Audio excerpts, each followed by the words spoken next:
Hi everyone, welcome back to another video from Webtech Tutorial.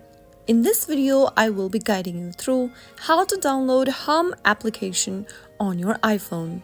So let's get started since the process is quite easy. Open your App Store. Also make sure that your iOS device is connected to a stable internet as well.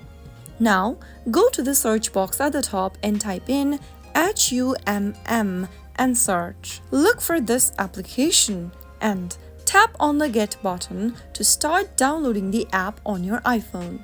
Humm is a buy now pay later service available in Australia and Canada. It allows the users to make purchases at participating retailers online and in-store and pay for them in installments over time.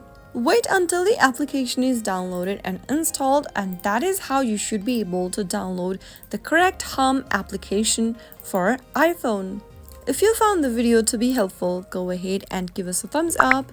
Don't forget to subscribe to our channel by hitting the subscribe button. Also, press on the notification bell so that you'll never miss another upcoming upload from us. I will see you again in the next video. Goodbye till then.